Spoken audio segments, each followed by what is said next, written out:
Baik, Bapak Ibu sekalian, saya akan menyampaikan permintaan dari panitia ini untuk menjelaskan terkait arah kebijakan Permendagri 77 itu seperti apa terkait dengan pengelolaan keuangan daerah, dan mungkin saya banyak atau mungkin beberapa hal saja yang akan saya sampaikan ya terkait dengan beberapa hal yang sering sekali ditanyakan oleh teman-teman Pemda terkait dengan isi yang ada di Permen 77. Ini juga sebenarnya bukan isi baru sebenarnya ya, karena memang sejak dari PP 58 hal-hal tersebut memang sudah diatur, hanya saja mungkin waktu di PP 58 atau waktu di Permen 13 itu tidak dilaksanakan dengan sempurna atau masih ada keraguan karena mungkin ada beberapa regulasi yang mungkin dianggap tumpang tindih gitu ya. Tapi yang jelas PP 58 atau PP 12 ini adalah peraturan pemerintah dan itu lebih tinggi dibandingkan dengan peraturan yang lain. Jadi kalau disuruh memilih itu pasti yang tertinggi yang kita pilih gitu ya. Tapi saya serahkan lagi kepada Pemda ya. Karena apa? Regulasi itu kita buat untuk Bapak Ibu sekalian untuk bisa lebih mempergunakannya lebih baik lagi untuk pengelolaan keuangan daerah. Next. Baik, di dalam regulasi PP 12 ini ada sedikit yang berubah dari sisi tujuan dari visi misi pengelolaan keuangan daerah, yaitu bahwa kita tidak lagi berfilosofi money follow function, tapi money follow program. Apa artinya money follow function? Kita biasanya berpikir bahwa kita bekerja itu ada nggak sih honornya, ada nggak sih uangnya gitu ya. Nah kalau money follow program, kita harus melihat apa yang kita pilih sebagai kegiatan gitu ya, atau sebagai ada uang pagunya, itu harus kita lihat juga ada nggak sih programnya, ada nggak sih kegiatannya. Nah ini sebenarnya sudah kita rubah itu dari Undang-Undang 23 tahun 2014. Tapi banyak sekali, mohon maaf, ini dari sisi perencanaan ini belum tercover di Permen 86-nya, sehingga sampai hari ini pelaksanaan dari Undang-Undang 23 tahun 2014 itu belum maksimal. Makanya kita menyusun regulasi yaitu Permen 90 itu memberikan guidance buat Bapak Ibu sekalian supaya tidak pusing lagi untuk memilih mana sih yang sesuai dengan kewenangan, mana yang memang sesuai regulasi. Walaupun memang di dalam Permen 90 maupun Kepmen 050 itu masih ada kekurangan kode rekening yang kita selalu siap untuk memutakhirkan kalau memang ada masukan atau ada keinginan dari teman-teman Pemda untuk menambahkan dari sisi bagian akunnya gitu ya. Nah, kemudian juga ada beberapa hal juga dari PP 12 ini yang perlu kita cermati bahwa PP 12 ini merupakan PP yang memang sangat-sangat dikawal sekali oleh teman-teman KPK karena di dalam KPK ini kita banyak sekali menginginkan gitu ya untuk pengelolaan keuangan daerah itu lebih tertib dan lebih baik lagi gitu ya. Nah inilah yang mengapa mungkin ada beberapa hal yang Bapak Ibu merasa oh kok dipaksain banget ya aplikasinya, regulasinya. Ya karena memang itu Bapak Ibu ya. Ini gemes banget nih kayaknya KPK gitu ya. Aku akrual kayaknya nggak jalan. Walaupun udah WTP tetap aja gitu ya, tetap saja masih banyak kalau didalami masih banyak temuan-temuan yang ya cukup membuat pengelolaan keuangan daerah itu kurang begitu baik. Dari non tunai juga mereka mengeluarkan impres dulu ya. Tetap juga masih ada kecurangan dan masih ada beberapa hal yang masih belum memaksimalkan kinerja maupun kualitas pengelolaan keuangan daerah.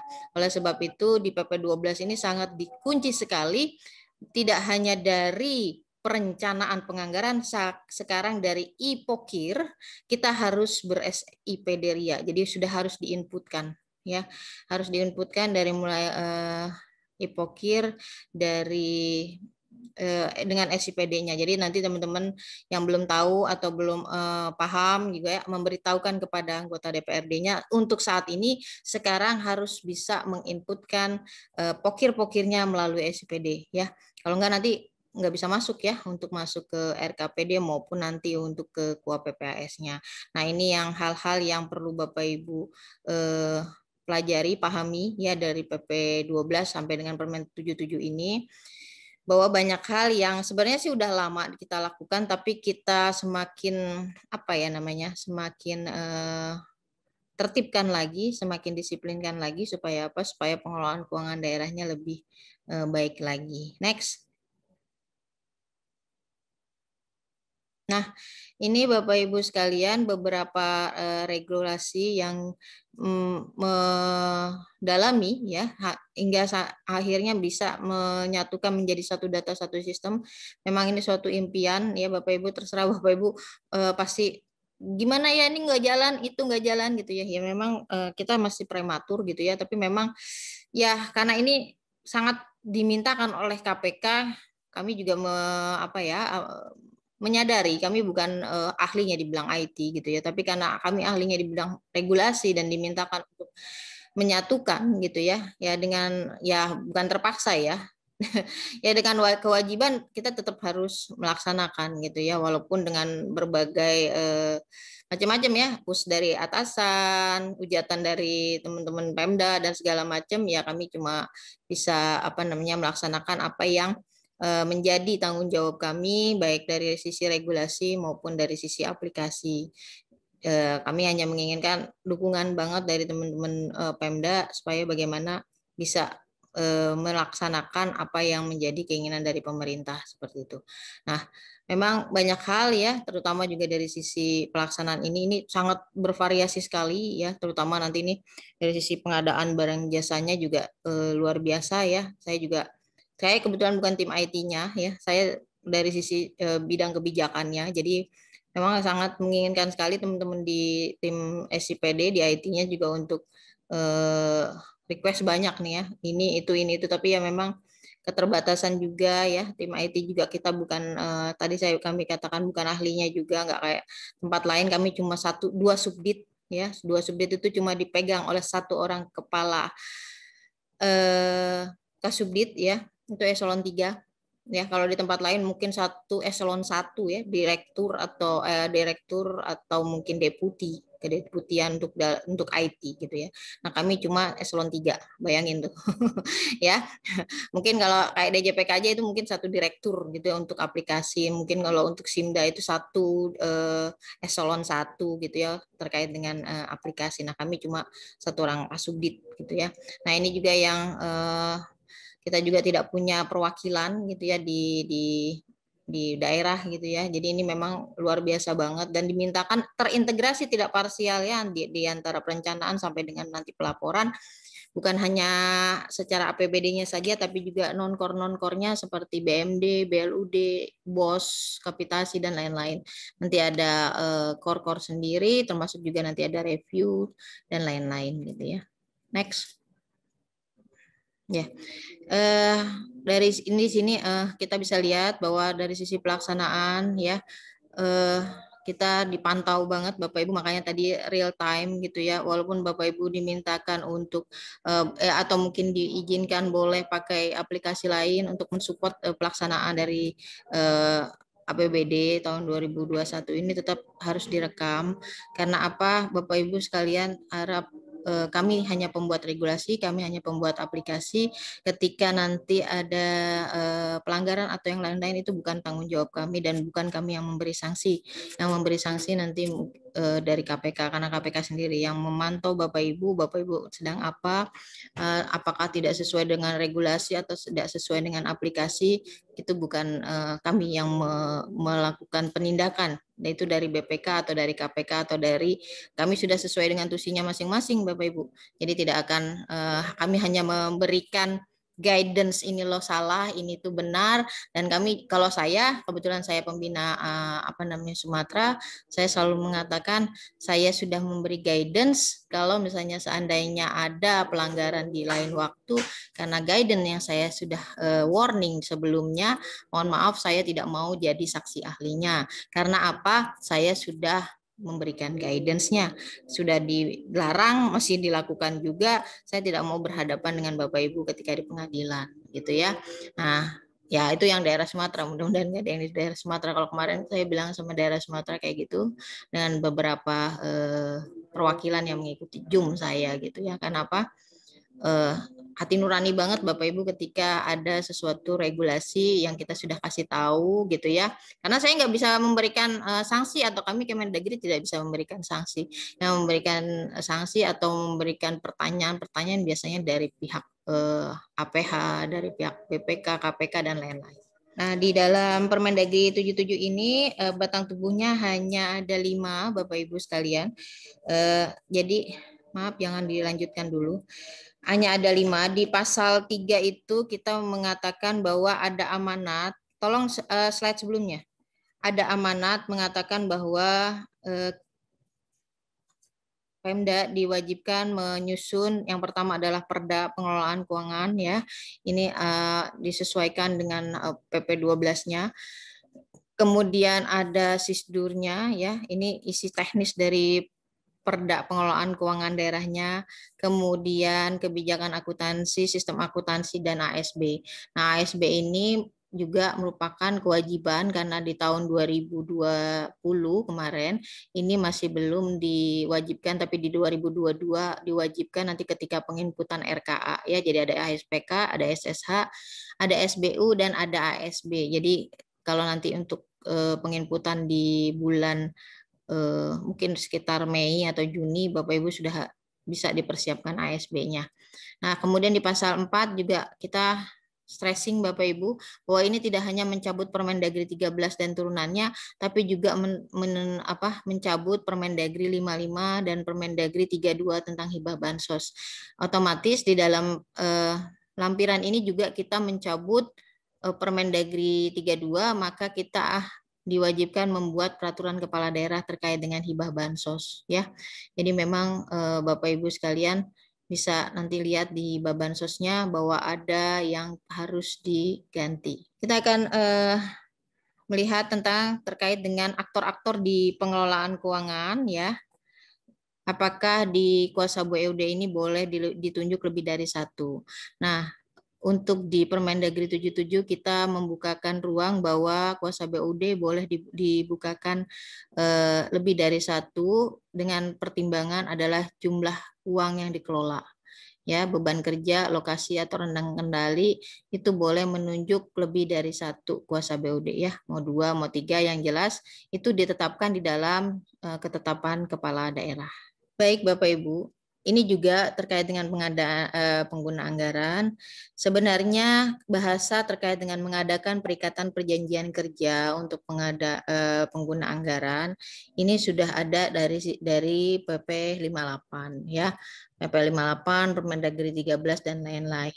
Dan ini juga memang sebenarnya dari Perpres 70 sudah tahun 2010 itu juga sudah sebenarnya diizinkan untuk PA-KPA menjabat sebagai PPKOM. Saya nggak bilang PPK ya, kalau karena di APBN biar tidak rancu dengan PPK unit atau PPK SKPD.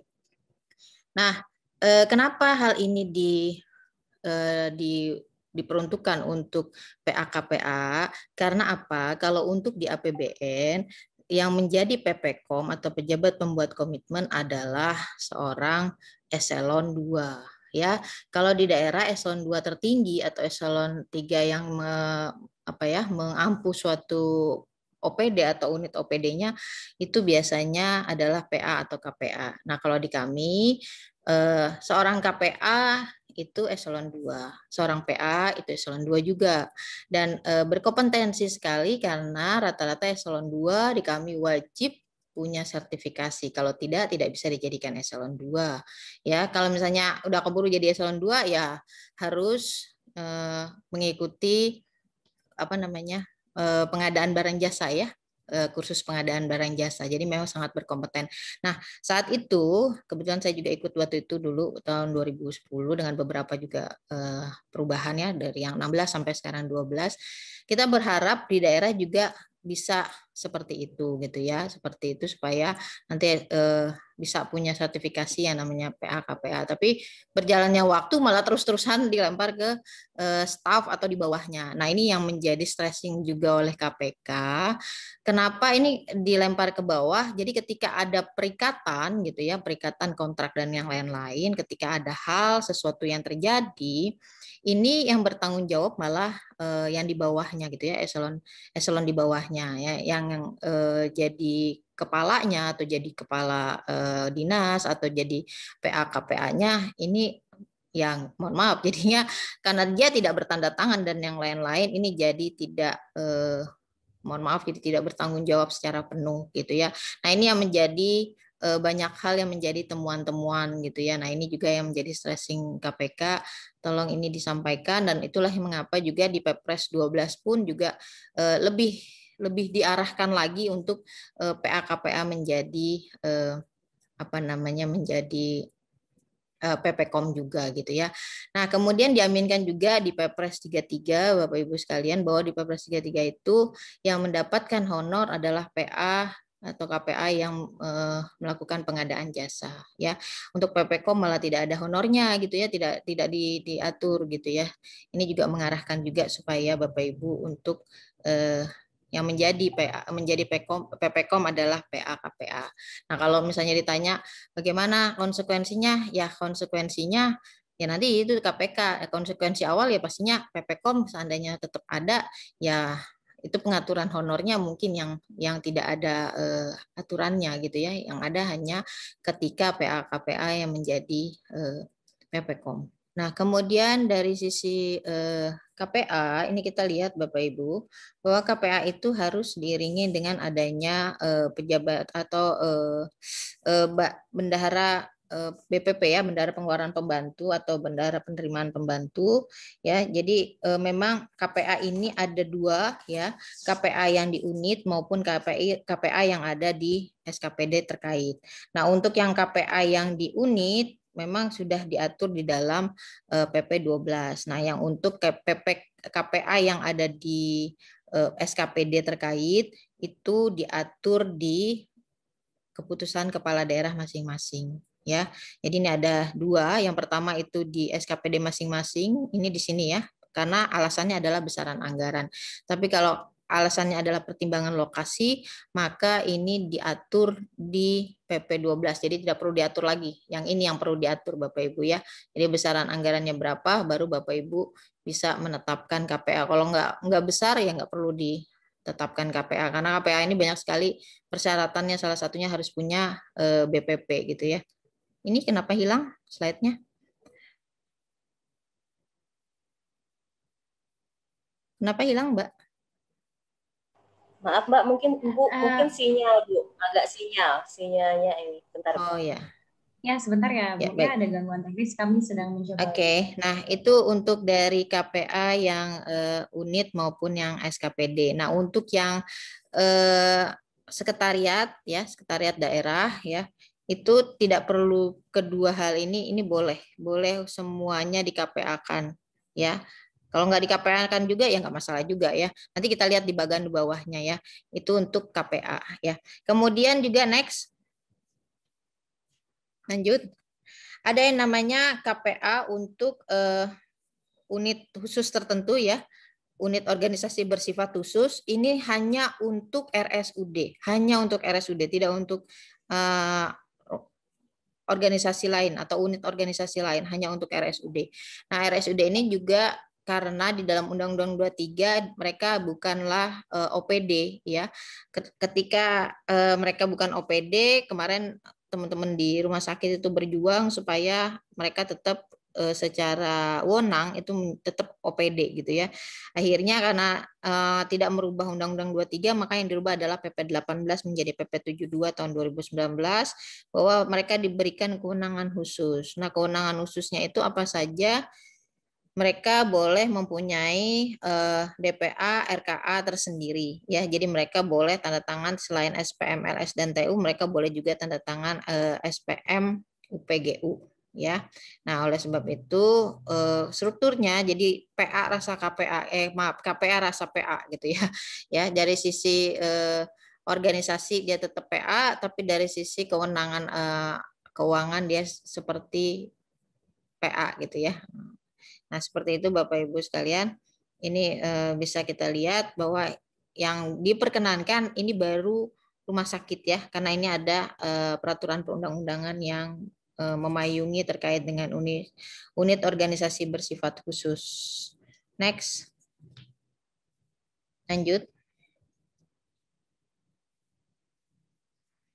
Nah, kemudian juga ada beberapa hal yang dipertanyakan terkait dengan PPTK ya. Nah, ini ada beberapa hal yang ditanyakan terkait dengan PPTK yang sering dipertanyakan, yaitu apakah PPTK memang wajib di bawah jabatan strukturnya wajib di bawah kepala SKPD. Nah, ini memang ini sudah diatur Bapak Ibu sekalian supaya apa? Supaya tidak ada kekosongan pembagian tugas terkait dengan pengelolaan keuangan ya. Jadi memang kalau tidak ada KPA-nya maka eselon 3-nya wajib menjadi PPTK gitu ya. Kalau sebagian ada yang KPA maka sebagian lain yang tidak menjadi KPA jadi PPTK gitu ya. Nah, kemudian kalau memang PPTK di atau mungkin kegiatan atau mungkin subkegiatan di karena dibagi sub kegiatan malah boleh sampai dengan paket pekerjaan pembagian PPTK itu ya. Jadi nggak mesti harus harus PPTK berarti kegiatan aja, nggak, bisa sampai sub kegiatan tergantung kebutuhan OPD. Kenapa nggak kami atur secara umum, karena memang kebutuhan di Pemda itu ya bukan hanya Pemdanya saja tapi per OPD saja sudah beda-beda gitu ya. Ada yang dibagi per paket, ada yang dibagi per sub, ada yang dibagi per kegiatan PPTK-nya ya. Jadi tergantung di daerah, itulah yang diatur dalam ketetapan yang nanti diatur lebih teknis di sisdurnya. Nah, ini penting banget sisdurnya emang. Jadi boleh dicatat Bapak Ibu yang tadi kita mau stressing terkait dengan beberapa hal itu harap di nanti diatur lebih lanjut gitu ya. Nah, ini juga ada kita bahasakan bahwa PA melimpahkan kepada KPA. Jadi tadi yang saya sebutkan tadi bahwa ketika ada KPA dan ada beberapa PTK yang belum ada eselon 3 yang tidak menjabat sebagai KPA, maka mereka menjabat sebagai PPTK. Nah, yang di bawah KPA karena dia eselon 3-nya sudah jadi KPA, maka di bawahnya jadi PPTK, berarti eselon 4-nya yang jadi PPTK. Kurang misalnya di kegiatan tersebut PPTK-nya, maka boleh sampai CFU ya. Next.